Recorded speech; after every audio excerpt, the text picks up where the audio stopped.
Good evening and welcome to Western Reiki Association Presents Reiki Currents, a Reiki News Live talk show, bringing you interviews with Reiki wisdom holders and stories of hope and healing from around the world. I'm Stephen Vandiver, your host. The focus on Reiki is to spotlight one of the world's fastest growing self-care, spiritual, and personal development tools. Everyone can learn this calming, relaxing, and healing technique and channel universal life force energy. As we come to know that our universe and everything around us, including our physical bodies, is made entirely of energy, learning to effectively work with this energy is key. Reiki is a priceless addition to your personal spiritual development toolbox. Our guest tonight is William Lee Rand, Senior Reiki Master Teacher, founder and president of the International Center for Reiki Training, the Center for Reiki Research, and the Reiki Membership Association.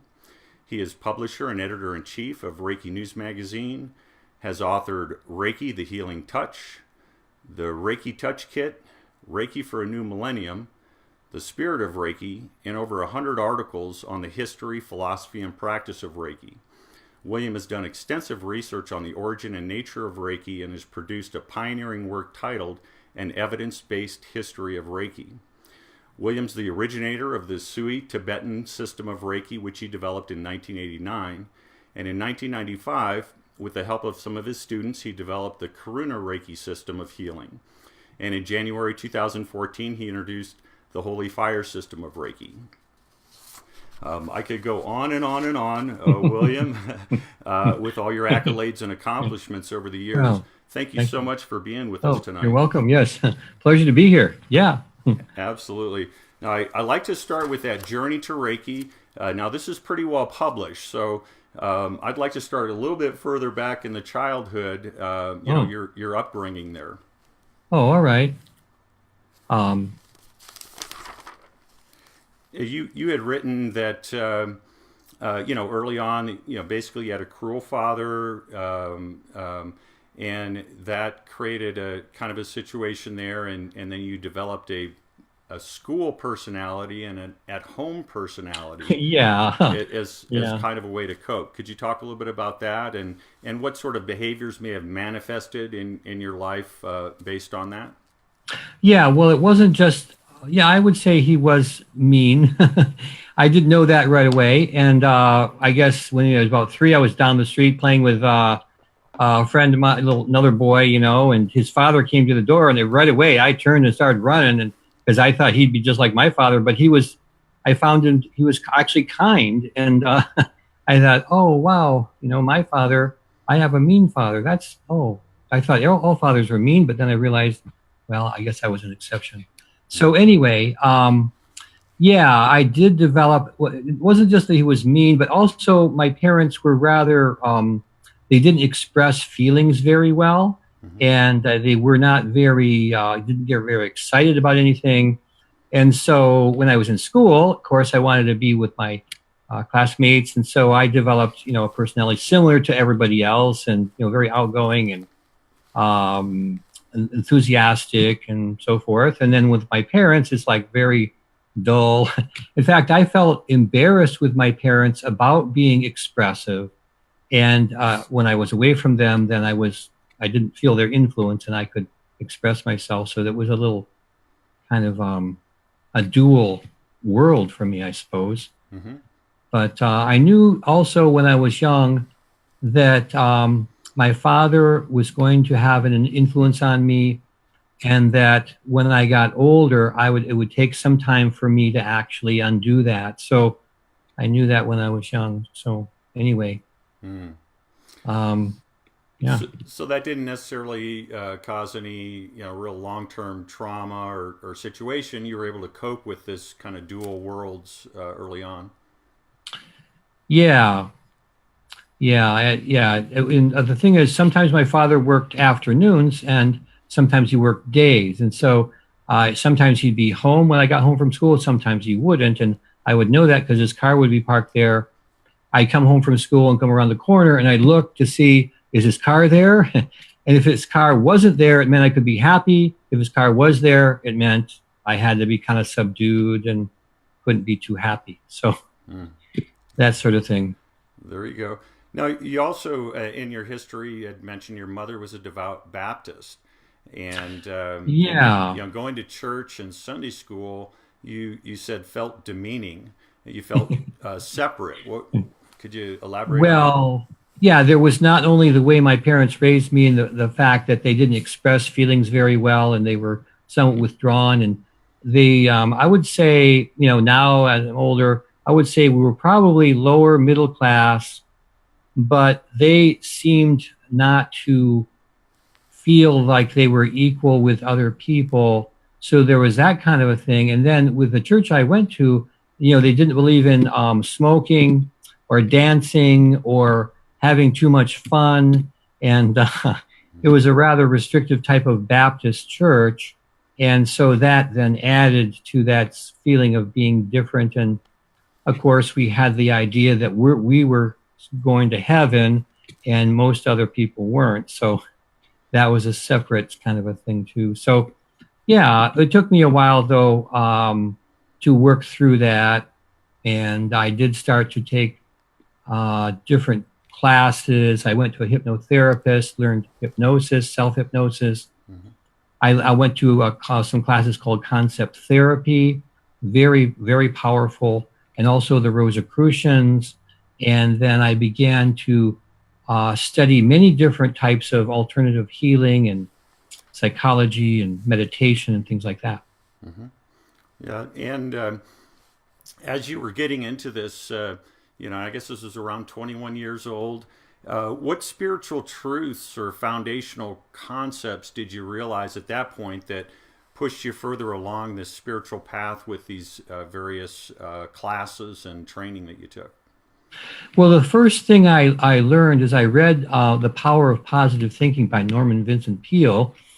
And with that, I immediately realized my problem was what my self-image and my self-attitude. And so then I started giving myself positive affirmations, and they worked really well. And I would change my personality around to become more outgoing and healthier and so forth. So I think that was just the power of the mind. And then with the Rosicrucians, they would send you these monographs that were lessons that you'd have each week. And they were very in-depth and quite a lot of meaning and value to them. They would take anything I had learned prior to that and take it 3 or 4 steps further in my understanding. So, yeah, that was a very good foundation. I studied those lessons intently every week. Excellent. Now, you also spent some time doing astrology with the Karuna in Hawaii, didn't you? Yeah, well, what happened there is I did have an interest in astrology back in Michigan, and then I moved to Hawaii in 1975, and I met several other astrologers and hung out with them and got much more into astrology. Eventually, I created my own astrology chart called the Transograph, which has, if most people, well, you've got what you've got is in a natal chart, you've got the positions of all the planets in their sign and houses, and the transits are what determine what's happening now or in the future. You can foretell the future with the transits. So I put all that in one chart, the transits and the natal planets, and so I could look at that, and over a period of 7 years, I could decide, understand what was going to happen in a person's life for that period of time, all in one chart, rather than trying to combine it with a book of the ephemeris, which are numbers, which was left brain, and then right brain is the chart. So anyway, I made a transograph and started an astrology practice. And that transograph caught the attention of this kahuna.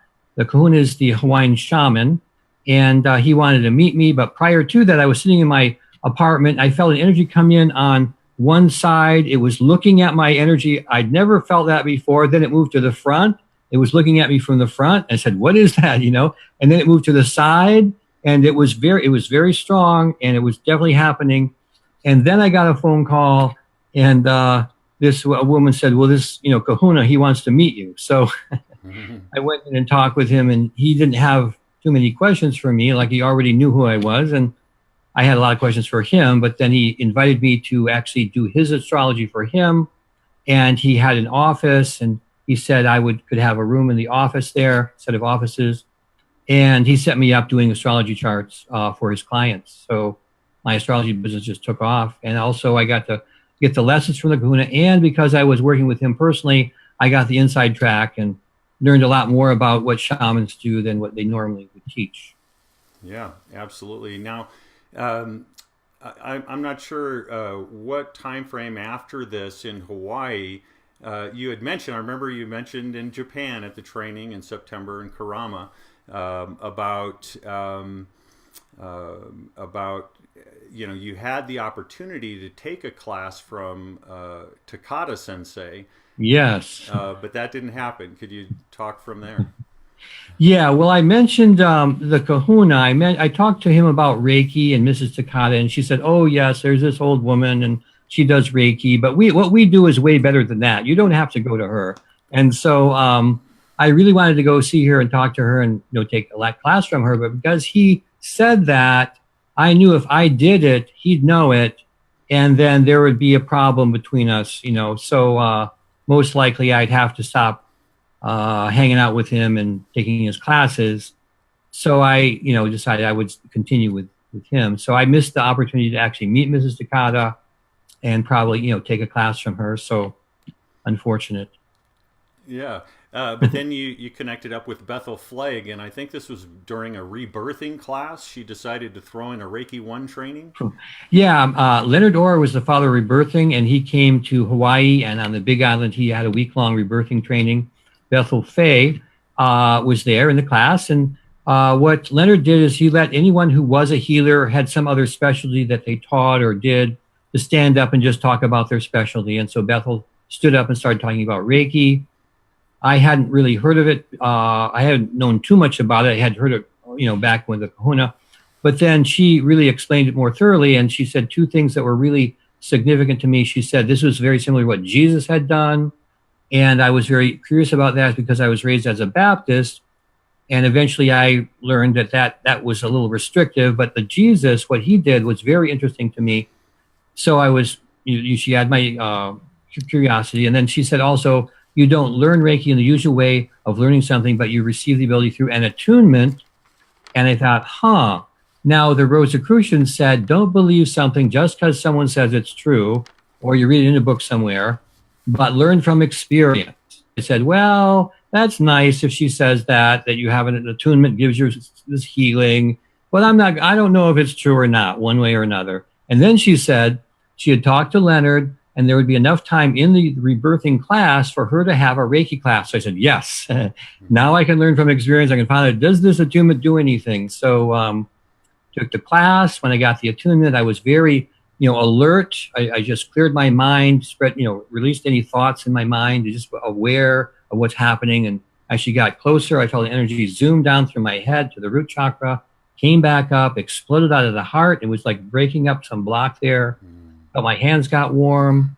And then when we practiced after that, then I could feel the pulsing of energy through me, and my clients would get more relaxed and sometimes healed. So I thought, yes, from experience, this stuff works.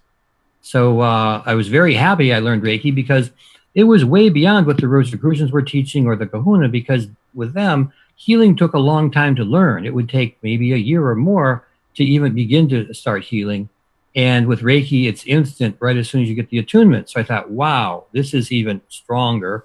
And then with that, I started thinking, is there something beyond this? If this boom, boom, boom, what's beyond this? And the Reiki was kind of telling me, yes, this can keep going. So that was really something to learn Reiki. Yeah, and continue to grow and develop, along the way. Now, you also took Reiki 2 from Bethel, right? Yeah, about a year later, I organized a class. She came back, and I got level 2. Very happy with that. And Bethel said some interesting things about Reiki at that time. She said, well, it does heal minor things like bee stings and toothaches and stomach aches and things like that. It can heal even life-threatening illnesses like cancer and leukemia and heart disease. But beyond that, she said, it can heal your whole life. And she said that actually there's a perfect plan for every person. And once you get on that path, your life goes a lot better. and you actually begin learning what you came here to learn. And she said, Reiki helps you to do that. So that was very significant for me. And the Rosicrucians had said something similar. So I understood the concept. And so at that time, I began saying a prayer because I wanted to be very clear to the energy that I wanted to be on my spiritual path. And so the prayer was guide me and heal me so that I might be of greater service to others. I began saying that prayer. And at that time, I had lived in Hawaii for quite a few years. And my idea was, well, I'll just stay here the rest of my life. And as soon as I started saying the prayer, suddenly I had to move and move and move. And I started feeling very unsettled. And I asked, what's this about?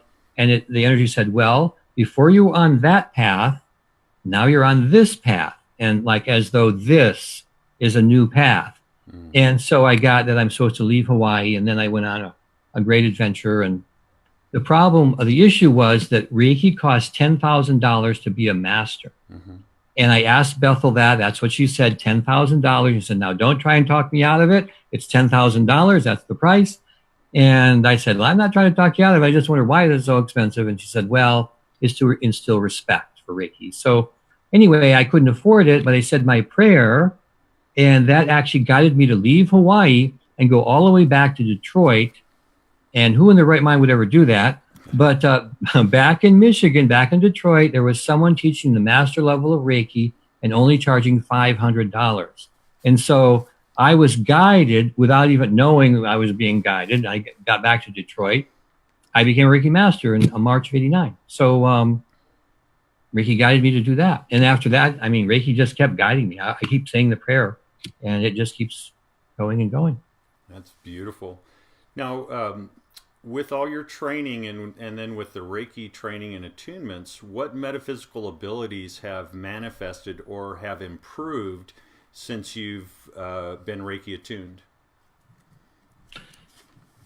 Well, I think, of course, the healing energy is a higher level of consciousness. And so I was aware of that right away, that my level of consciousness went up. And I was aware of many more possibilities for myself and for my life. And then with level 2, it got even stronger.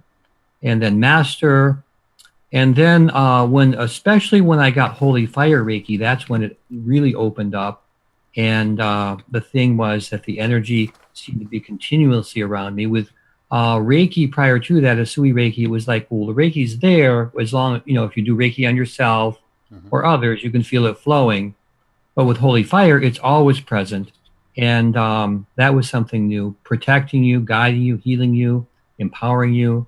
And that also I could feel like my path was being cleared forward, into the future, like any obstacles and difficulties were being cleared up prior to me actually, having to deal with it. So that sort of thing happened. And then I always had some level of awareness of higher levels of consciousness, but then with Reiki, it got even clearer. And then especially with Holy Fire Reiki, then, some pretty amazing things happened after that too. Yeah. Now you were attuned to Reiki Master in '89. So it was later in that year that you and some students got together and developed the Karuna Reiki system? It wasn't in '89. No, it was sometime after that. It was, what happened then is I became a master, and then I was living in a little a bedroom in a house that was devoted to metaphysical work. And then I moved and eventually got my own house. And at that time, when you began teaching classes, then students began bringing me symbols that I had at first had not seen before. And they said, well, so-and-so's teaching this symbol or working with it. And so I said, well, I hadn't seen it before. I don't know too much about it. And then people kept bringing these symbols. They were on paper, and I'd put them in my file cabinet. And often there were additional attunement methods and I said, well, that's fine. What I'm doing, I'm happy with it. And then people were saying, well, what do you know about this? And I said, I don't know too much about it, but I think so-and-so, this other teacher, they teach it. Go talk to them, and you can learn that symbol from them, because I don't teach it. I don't know about it. And then the same people came back and they said, we did that. We went to the other teacher, but we don't like that teacher. We like you, and we want you to learn these symbols and teach them to us. So I thought, oh, okay. Well, I could see that was like a type of very direct guidance. So after that, I called together my best students, and we had a little weekend a session. And I took all the symbols I had, the new ones, and put them on the floor. We meditated, said prayers, asking for guidance that we would be shown which symbols would be the ones that we were to use. And so we did that, and then we put together a system. At first, we called it Sai Baba Reiki, because we were told 3 of the symbols had come from Sai Baba. And so I thought, well, that would be an appropriate name in honor of Sai Baba. So I call it Sai Baba Reiki. And people started coming who were followers of Sai Baba because it was called Sai Baba Reiki. And they said eventually, well, William, do you really know for sure that Sai Baba has channeled these symbols? Because we haven't heard this, we didn't know this, had never heard this before. And so I said, you know what? I haven't really investigated it that much. So I went ahead and wrote a letter to the ashram, and I sent the symbols. I got a letter back, and they said, well, actually, we have presented these symbols to Sai Baba, and he assures us that he has never channeled them. And in addition, he would prefer that you not use his name in conjunction with this healing system that you're teaching. So I go, oh, wow. Because, he was a very powerful guru, and here I was doing that. And I said, okay, I better stop. And I thought I was just going to stop teaching. And then I realized this energy, people were telling me it's stronger than the Usui Reiki. And I thought, maybe I should just give it a new name. Maybe that's all it needs. And so then that's when I did some research and came up with the word Karuna, which is compassionate action. That's part of a spiritual path to enlightenment. I thought that's an appropriate name. So I called it Karuna Reiki and began teaching it. That was like 93, 94, 95 was when Karuna Reiki developed. Yeah. And I apologize, my mistake. So it was in '89 that you originated the Usui Tibetan system. Yeah. Yeah. That's it. Because I went to the teacher, Diane McCumber, and she taught 2 styles of Reiki. She learned from Arthur Robertson. Robertson had been a teacher of Tibetan shamanism. And so when he learned Reiki, he created his own style called Raku Ki. And so there was what's called the Tibetan Daikomyo and also the Tibetan fire serpent. Those 2 symbols were in it. And he called that Raku Ki. And so I learned that from Diane. And then also I learned the regular Usui system of Reiki. I had the 2 systems. And so I thought, And then I had the good fortune of actually meeting Arthur Robertson and talking with him about it. And he explained the details around the whole thing. And I thought, I think maybe I'm going to put these together and create the Usui Tibetan method of Reiki. So I tried it out. It worked really well. And so after that, that's what I began teaching, the Usui Tibetan method. Yeah, absolutely. And now with Holy Fire Reiki, now we have these experiences or guided meditations that are part of the system, which my understanding is kind of traditional to the Japanese style, where there's more meditative practice involved in that. Could you talk a little bit about that and how that was introduced? Yes. Well, I had originally back in even back on when I lived in Hawaii, I started seeking some spiritual guidance. I go to, first was Annie Hollingsworth was the first one I went to. Then when I moved to the mainland, it was Linda Luke. And then back in Michigan, Michelle Griffith. And then finally, Janice Jones. Now, Janice Jones had the clearest energy of anyone I've ever met. And then I was working with her. She first worked with the archangels. Then she began working with Jesus and Sai Baba together. And in fact, they were friends spiritually. And then eventually just Jesus. And so in working with her, then Jesus began working with me to actually increase the strength of my Reiki energy and improve the quality of the attunements. Mm-hmm. And then eventually we got to a point where Jesus said, well, I've worked with you to this point and we can't go any further. You're going to have to release the Tibetan symbols, but there's another energy I want to, introduce to you. But first you have to release the Tibetan symbols. So I said, okay. And he came in and, released that. And then he gave me this new energy that was much more powerful. And he said, in addition, tomorrow you're going to be teaching this new energy. I go, oh, wow. So But then he said also he wanted me to teach it in a completely different way. He said that the physical hands-on attunements actually allow some of the energies of the teacher to get involved with the attunement process, which actually lowers the vibration. And he said with this process, there would be no physical interaction between the teacher and the student, but you would just do a brief, short guided meditation and then stop talking. And then the energy would come in and actually work directly with the student. And so in that way, the teacher's energy stays out of the process more so, and it allows a higher vibration to come through. So I didn't know if this was going to work. I thought, wow, what's going to happen here? Are they going to be mad at me because it didn't work or what? So I had a pretty amazing experience around that. This was on Maui, and we were outside. There were 6 students and sitting in a row. And then I was in front, and I did the whole process, just like Jesus had said. And I didn't know if it worked or not. So I got up and I went in the house, into my room, thinking they're going to be mad at me because it didn't work. So then I hear them outside in the main room. I go out. They're out there sitting, around in a circle. And I said, "Who'd like to share, what happened?" And this one says, "I would." And she said, "I didn't think anything was going to happen. So I said a prayer and asked that there would be a physical manifestation so that we would know for sure that something actually happened." And she said, "After you left and went into the house, this big wind came and started whirling around your chair like a whirlwind. And there were leaves and sticks and everything going round and round and round and round and round. And all of a sudden the chair was blown straight up in the air, and then it was blown like 100 yards away."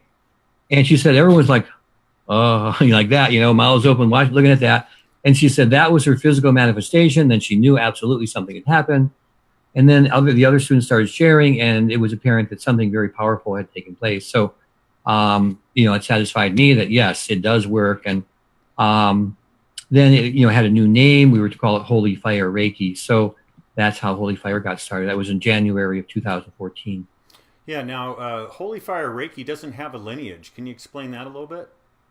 Well, yes, the Holy Fire energy has been around forever and since the beginning of time. And so it's in the Bible. The energies that the disciples received on the day of Pentecost with the Holy Fire coming down around them.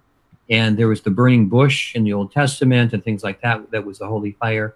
So the Holy Fire, it comes from the Holy Spirit, and Jesus is its primary teacher. So it has been around forever. And so because of that, there's no individual that first introduced it, to the earth or got it going. So that's why we say there's no lineage bearer or originator. And, people wanted me to do that. And I said, well, I don't get that, I didn't really do anything. And, it would be Jesus. But then he said, well, there would be no lineage bearer for the Holy Fire, since it is almost came about at the beginning of the universe or something like that. Okay. Now, in September of 2015, you were at a Reiki retreat, I believe in Sedona, and you had a heart attack. Yeah. Yeah. So could you talk a little bit about that? Well, yeah, I will talk. I'll clarify that too. I didn't have a heart attack. Okay. What I had was atrial fibrillation. That's where your heart beats really fast. And it doesn't feel good. It's just like, I was out hiking, it started, and it's just, oh man, and I was still able to, get back my house there, and it was going like crazy. And I said, I need to go see, go down to Phoenix and go into the hospital. So we went down there and went into the hospital, and the doctor said that I needed to have a heart cath. That's where they actually put little wires up into your veins all the way to the heart and actually look at what's going on with your arteries. And so the doctor did that, and he said, one of your arteries is 70% blocked, and the others are also, there's 3 others that are blocked. You must have open heart surgery immediately. And I said, okay. So, I knew that would be a really big thing. And so then they took me by helicopter over to the hospital. And then I laid there. They said to lay very still. And then eventually they took me in for the operation and completely out. They used an anesthetic called Provaol. And then with that, what happens is you instantly go from consciousness to unconsciousness. And then if it stops, you instantly go from unconsciousness to being fully awake, like in a second or something. So after the operation, there was a very serious thing that happened that, I can explain it, but it was, I woke up out of nothingness. In other words, I was in nothing. I woke up into pain beyond anything I ever thought possible. The pain was so great that it made it hard for me to even think. And I couldn't remember who I was or where I was or why I was. But all I knew is I was in pain that was just unbelievable. And then slowly I was able to start thinking. And I thought, oh, yes, I remember now. I was going to have open heart surgery. This must be the aftermath. And so I went to move. I couldn't move because there was a net pulled very tightly over my body. And I thought, oh, well, I'll just tell, there's people around me. I'll just tell them I'm in pain. And of course, it's a hospital to do something about it. I went to talk. I couldn't talk. I had a breathing tube in my mouth. I couldn't talk. I couldn't move. And I'm in this pain beyond anything I ever imagined possible. And I'm looking, the nurse is there looking right into my eyes. I'm looking into her eyes. And I'm looking into a person that has absolutely nothing going on in her mind. And it's like nothingness. And I'm in this pain beyond anything I ever imagined possible. My arm, I could move it a little bit. It was outside of this net webbing, and I could move it like that. I started moving it really fast, like, to let them know something's wrong. And the nurse says, why is he moving his arm so fast? And the other nurse goes, oh, he just doesn't like the breathing tube. And when I heard that, I realized there is no hope. And this terror started on this side of my brain, and it started going like this. And there were two parts over here that said, we have to stop the terror. We can't let it come past us. And it just whipped right through those two parts like it was nothing.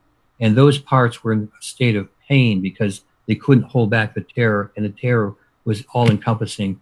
And there was a pain with the terror that was greater than the physical pain. And so I went into this highly altered state that was a very bad place to be. And so stayed there for quite a while. And then finally, I felt myself sinking down into unconsciousness, and the word mercy just like crosses my mind, and nothing after that. And then I woke up again into this pain, and I go, oh, but I knew it would be shorter, and then sank back down. And then, so they made a mistake with the anesthetic. They used some of the Provolo, which makes you unconscious. They should have added fentanyl, which is a pain medication. If I had fentanyl also, then if I woke up, I wouldn't feel any pain. But they didn't do that. They just used the unconsciousness to remove the pain, which was a big mistake. So anyway. Wow. Yeah. Did you get any big spiritual revelations, looking back on this experience and this pain and terror in the hospital? No. Okay. Okay. No, I've looked for that. I didn't get, it's just a bad experience. And it took me a year and a half. I mean, I'm still probably not completely over it, but yeah, a year and a half. And to really get where I was feeling better about it. But yeah. Well, the way you were hiking up and down that mountain in Karama this September, you'd never know you had any sort of surgery of any type. Oh, well, yeah, let me say something about that. The surgery was the cure. The surgery was not a problem. In other words, some people will have a heart attack and need surgery. I didn't have a heart attack. I had atrial fibrillation. So my heart wasn't damaged. So what they did was a bypass. So they took the arteries that were blocked, and they left them alone. They left them like that. But then they hooked in before and then after the block with new arteries. So I have an extraordinarily good supply of blood to my heart. And after that, my heart was beating. It was so happy. It was like really, really happy, just beating away like it's the happiest heart in the world. And because it had so much blood. And so now I have no problem with my heart at all. So I haven't found any level of exercise that ever causes any pain in my heart. And I have plenty of energy. So I go hiking and walking and all that. And I'm actually very thankful because I didn't die. I could have had a heart attack and died. Now my heart is better than ever and very strong. So I'm good for another 30, 40 years or whatever it's going to be. So, There you go. yeah. Great. Now, it was after this that you received the upgrade or the download with regard to Holy Fire 2. Could you explain a little bit about that with the Holy Fire Reiki system? Yeah. Well, what happened with the first part is that we were able to do ignitions for the master level, but we still, which were done by the teacher just giving a brief guided meditation, stop talking, and the energy comes in directly to the student and gives them the what is called an ignition. So the reason it's called an ignition is because the holy fire is actually a spiritual flame. So the holy fire isn't just a symbol. Like in Reiki, we've got Reiki symbols, and there's symbols. The holy fire is an actual living flame. And so that flame is installed in the student. There's one below the navel, there's one above the head. And then once the one is installed above the head, that flame will come down into the heart and it installs the third flame into the heart and then goes back up. So there's three flames and they're there. Now, when they're not needed so much, they go down into a tiny little flame. But if the person experiences some sort of issue where their stuff starts coming up, they're triggered, and one of their issues starts coming up, then the flame grows out to encompass it and it heals. So what happens is rather than you being triggered over and over and over, you're triggered and then the trigger is reduced, gone. So that as you live your life and you get your buttons pushed, those buttons are healed by the holy fire. So it works like that. But anyway, that was for the master level. So the ignition was done for the master level, but we still did regular hands-on attunements for 1 and 2 in ART. So I was thinking, well, gee, if the ignition is so much better because the teacher isn't involved, is there a way for us to do something like that for 1 and 2 in ART where the teacher isn't involved with it? So I asked that question at one of my sessions with Janice Jones, and Jesus said, yes, there is. And in fact, I've been preparing you to do that, and you're ready now. So then he explained how to do it, and then we began the placements, and they were added in December 2015. Yeah. That's beautiful. That And you talk about as well, and we talked about this in Japan, the possibility of future upgrades to the system. With future upgrades coming, what would you imagine would be upgraded, or how would that work? Well, it is happening. And what's happened is previously the upgrade required an actual process, a class or something of that nature, a class.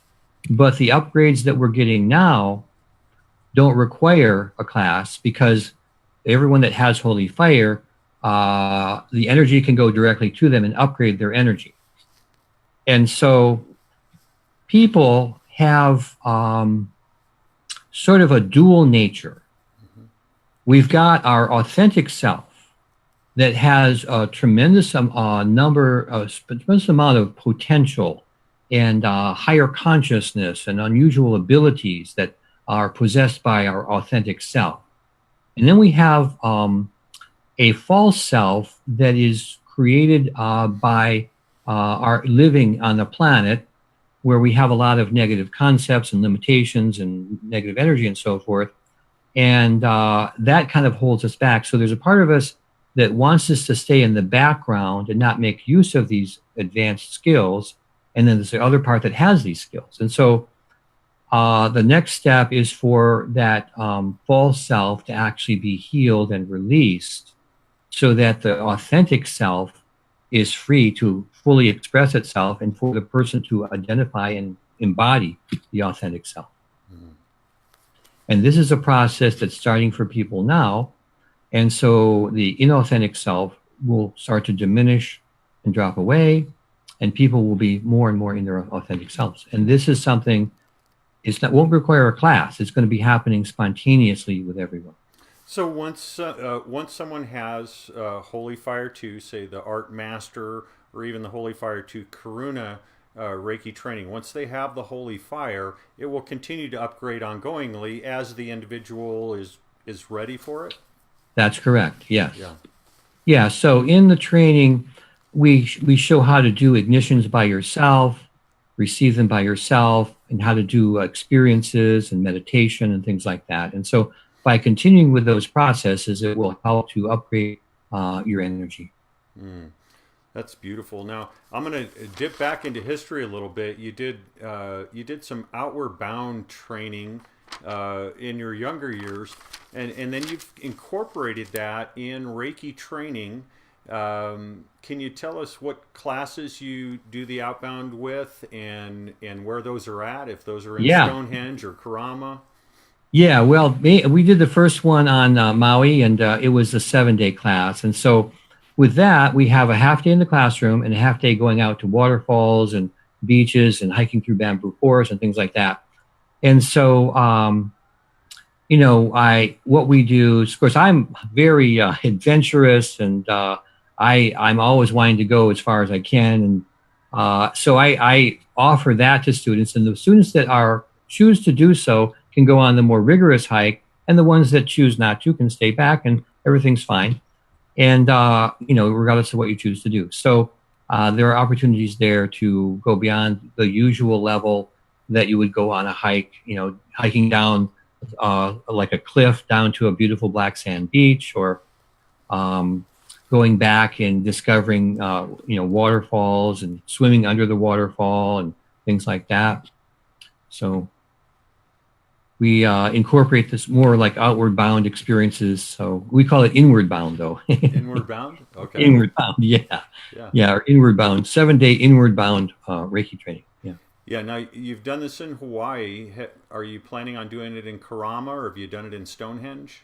Well, we do some of that in Karama, not to the extent we do it on Maui, but yeah, I mean, we go to Karama. We actually, stay in Karama Village, and you were there, and then we go hiking up the mountain. And of course, I let people know, this is a little more rigorous, and you need to be in good shape to do it. So if you want to actually get your ignitions, you need to be able to go to the top of the mountain, and that's where we do them. So I let people know that. So I tell them they should, maybe start going to a apartment building, and, a tall building, go up and down the stairs, and like going up and down the stairs to get your legs strong, because that's basically what it is all stairs all the way up to the top of the mountain. Mm-hmm. So it's somewhat like that, but not quite like our 7-day inward bound training.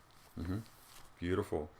And can you talk a little bit about Stonehenge? Now, I have to be honest, William, when I first learned about you, and I'm, reading your website and looking at things like that, the Stonehenge really stuck out. I was like, wow, I'd love to take a class there. And then I've heard dozens of people tell me the same thing. So I know you have lots that want to go and lots that have gone. Could you talk about Stonehenge and what that experience is like? Yeah, well, I went to started going to England in '93. I was asked to go over there and teach classes. I thought, wow, this is fantastic. Went over there, and then in '95, I went down to Glastonbury, and Glastonbury is a very unique town in England, and it's a small little village, but all the shops cater to New Age or metaphysical work. And so there's astrology and, past life regression, and all the shops have different metaphysical jewelry and, things like that in clothing. So, and then there's like vegetarian restaurants there. So it caters to people like that. So I went there, and then went over to Stonehenge, and I was just kind of daydreaming about the possibility of, could I have a class there? And I made it a point to find places I could actually teach. So then the next year, '96, I did go to Glastonbury, start teaching. And then we went to Stonehenge, but we didn't go into the stones. And I just talked to the security guard, and I said, why don't you couldn't I just go over and touch the stones and come back? And he goes, oh, no, you can't do that.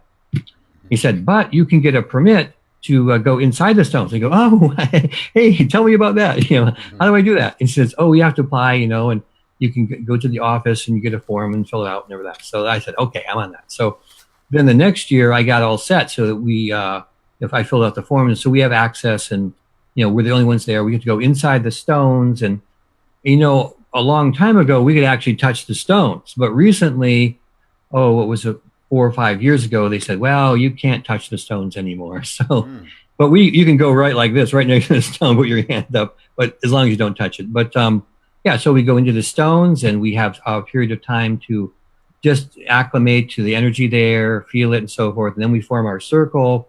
Then we actually do the ignition there inside the stones.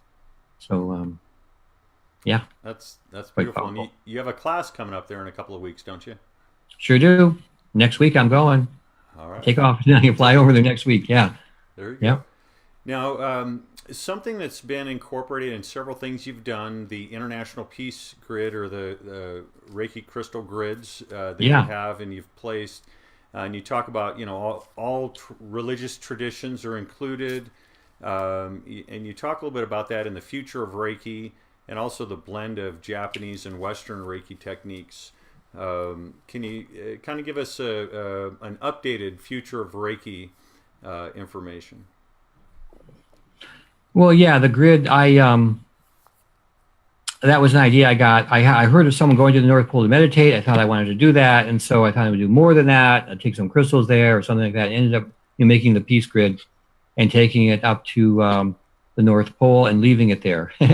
And so where I left it was a place where anything you leave there, eventually the ice will break up and it'll sink down to the bottom of the ocean. So I put a floating system on it so it would kind of gently go down to the bottom of the ocean. So stick that one there, came back, felt very good about it. And then I started thinking, yeah, but it's just at the North Pole, it's kind of out of balance.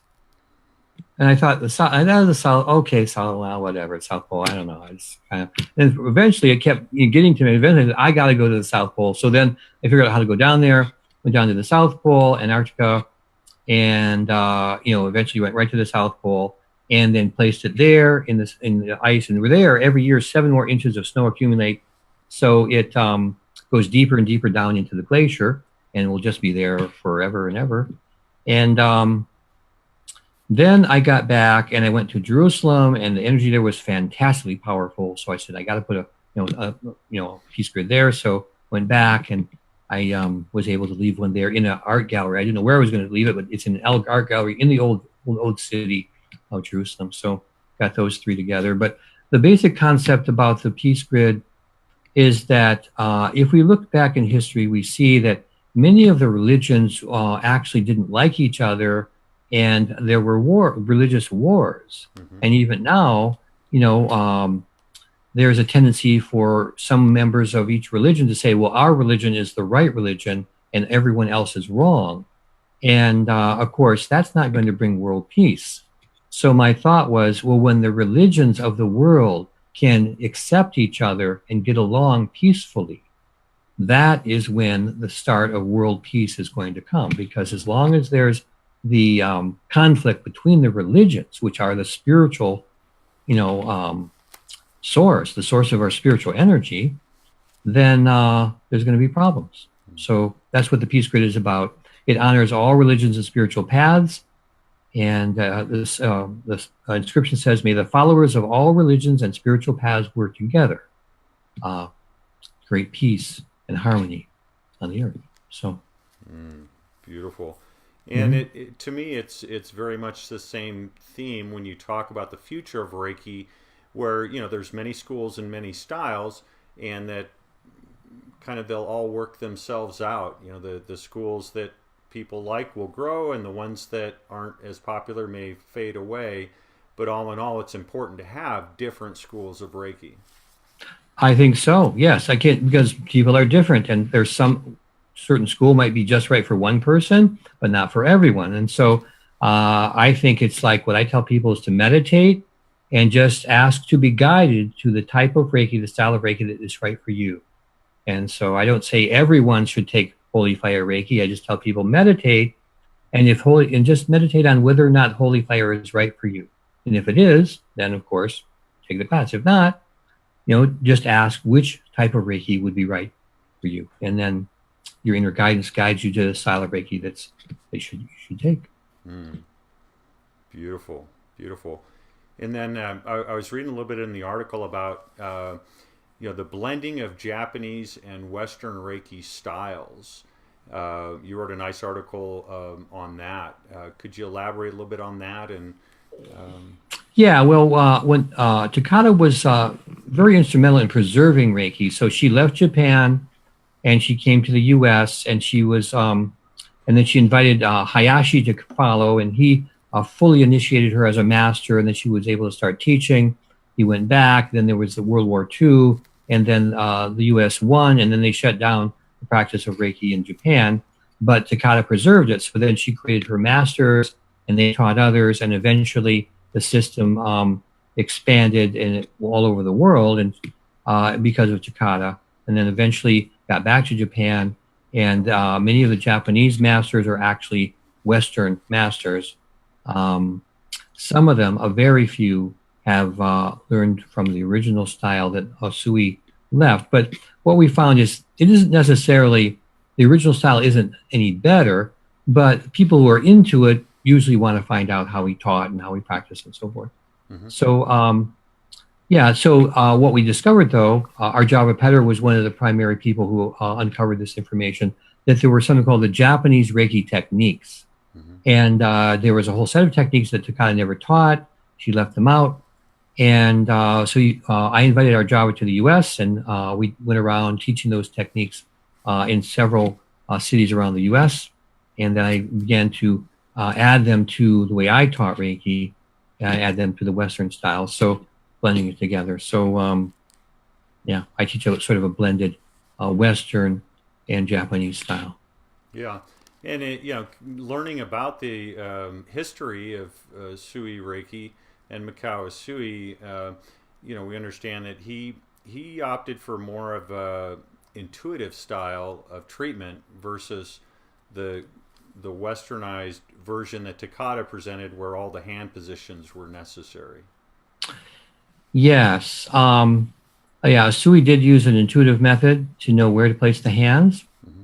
And then when he began to teach Hayashi then took it and then developed it into a number of quite a few different hand positions for different illnesses and conditions. Mm-hmm. So he had what's called the Hayashi Healing Guide. And that was very complicated. And so Takata said she was simplifying it by making just the standard treatment with the standard hand positions. And so she was one that developed that. And so it's a useful system, Mm-hmm. standard treatment. But then also she did teach an intuitive method, and I learned that from Bethel Fay, who had learned from Takata. Basically, she said, well, if someone has a problem, you can put your hands over the area of where the symptoms are at. If that doesn't work, stand back, ask your intuition where the best place would be to treat that condition, and it may not be over where the condition is at. So, I did that, and I realized, oh yeah, wow, this is different. So, the woman had a problem with her hips. We treated the hips, it didn't work. So intuitively, I said the knees, and I'm going, the knees? That doesn't make any sense. So I did it anyway. Energy entered the knees and flowed up to the hips and healed the hips. So that was the Biosen scanning. We use it like that, and then the Reiji Ho is an intuitive method of knowing where to place the hands. So we combine that together. So we do the Reiji Ho and the Biosen scanning first, and then we do all the standard hand positions, and that way the person receives a very thorough treatment. Mm-hmm. Now, somebody that I talk to, whether they're Reiki attuned or Reiki curious or Reiki interested, a lot of people know about, the aura and the chakras, and, there's a lot of articles and information out there about that. But can you explain how you understand Reiki works, and that, it doesn't really work with the chakras, except in healing? Yeah, it's not a system that needs the chakras. It doesn't flow through the chakras. So we looked at that. Now, one of the things I've done is, worked with highly skilled clairvoyants, and they could actually see Reiki energy and how it worked. And they said it doesn't need the chakras. It just goes wherever it's needed. So it doesn't flow into a chakra and then out to an organ or something. It just goes directly to the organ. It can go through bone or tissue or anything like that directly. It's not limited in any way. So it's not dependent upon the chakra system or the aura to actually function. Mm-hmm. Okay. And then with the Holy Fire 2 system, again, you say this is coming direct from source. The facilitator teacher is initiating this process, the attunement process, but then withdraws and allows the individual to have their own experience. Correct. Yes. Now, as this, say the Usui system, if the holy fire is coming from the third heaven, as you call it, then are you suggesting that the Usui style that comes through the second heaven beings? No. No. Okay. They all come from the third heaven. Okay. So but there are different levels of the third heaven and so forth. So yeah, the Usui style comes from the third heaven, and so does holy fire. Okay. Mm-hmm. Okay. Really good. Really good.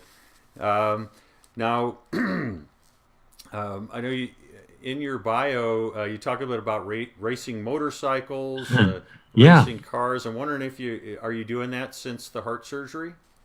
Well, yeah, I went out to the race car driving school after that, the year after the heart surgery, and then the next year too. So it was 2016 and 17, went to race car driving school. Like I said, the heart surgery didn't slow me down; it sped me up. So my heart feels fine. There's no pain, no problems with my heart whatsoever.